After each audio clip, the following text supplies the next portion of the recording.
안녕하세요. 정예진 의무사입니다. 이번 영상에서는 사회복지기관에서 정말 많이 문의를 주고 계시는 근로자의 병가 사용에 대해서 살펴보겠습니다. 이번 영상에서는 병가와 관련한 임금, 연차유급휴가 등 다양한 실무 문제에서는 어떤 것들이 있고 어떻게 처리해야 하는지에 대해서 설명드리도록 하겠습니다. 먼저 근로자가 사용하는 병가의 의미에 대해서 살펴봐야 하는데요.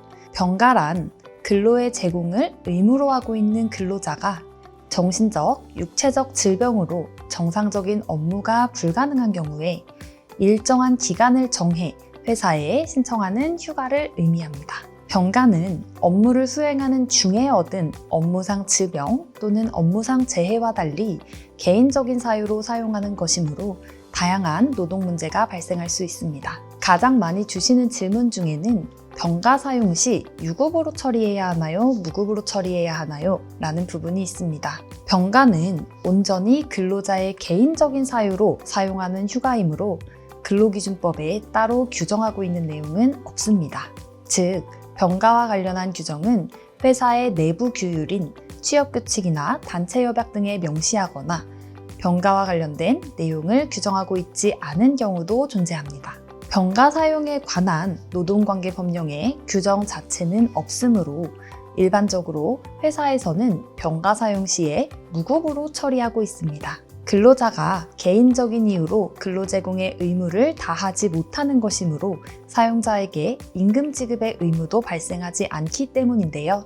하지만 회사의 취업규칙이나 단체협약 등에 병가 사용 시 유급으로 처리한다 라는 취지의 규정이 있다면 근로자가 근로를 제공하지 못한 기간에도 임금을 지급해야 합니다. 다음으로는 회사가 병가 사용을 승인하지 않을 수 있나요? 라는 질문을 많이 주시는데요. 근로기준법에는 업무상 재해와 관련된 내용만 규정되어 있을 뿐이고 업무 외 부상 등으로 인한 병가 사용에 대한 규정은 없습니다. 그렇기 때문에 대부분의 회사는 취업규칙이나 단체협약 등에 별도의 규정을 두고 있고 그러한 규정을 두고 있지 않은 경우라면 병가를 당연히 신청할 수 있는 것은 아닙니다.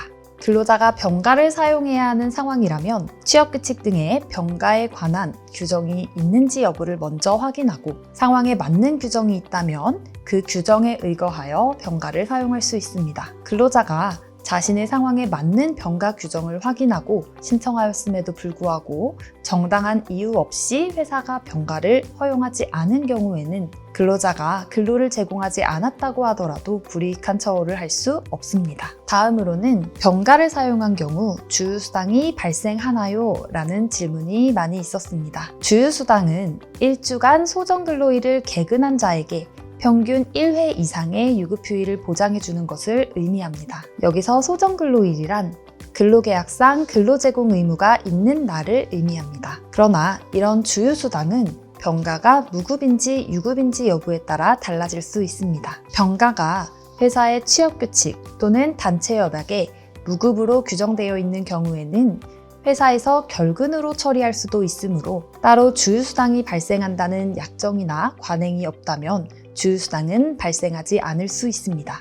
한편 병가가 취업규칙이나 단체협약상 유급으로 규정되어 있는 경우에는 병가일을 제외한 1주 소정근로일을 개근한다면 주휴수당이 발생합니다. 그러나 유급휴가로 규정되어 있는 경우라도 병가를 사용한 날을 제외한 나머지 소정근로일을 개근한 경우에 한해서 부여되며 만약 주 5일을 근무하는 근로자가 유급 병가로 인하여 월요일부터 금요일까지 모든 소정근로일을 전부 출근하지 않았을 경우에는 주휴수당이 발생하지 않습니다. 예를 들어 월요일부터 금요일까지 주 5일 근무하는 근로자의 경우에는 병가로 인해 그 주를 전부 쉴 경우에는 주휴수당이 지급되지 않지만 월요일부터 목요일까지 유급 병가를 사용하고 금요일에 출근한 경우에는 주휴수당이 발생합니다. 정리하면 병가는 노동관계법령상 명확히 정하고 있는 바가 없는 이른바 약정휴가입니다. 회사의 내부 규율에 따라 부여하는 것이 일반적이기 때문에 병가 사용을 둘러싼 불필요한 법적 분쟁이 발생하지 않도록 내부 규정에 관련 내용을 명확히 규정하고 그 규정에 근거하여 처리하는 것이 바람직합니다. 이상으로 근로자의 병가 신청과 관련된 다양한 노동 문제에 대해서 살펴봤습니다. 감사합니다.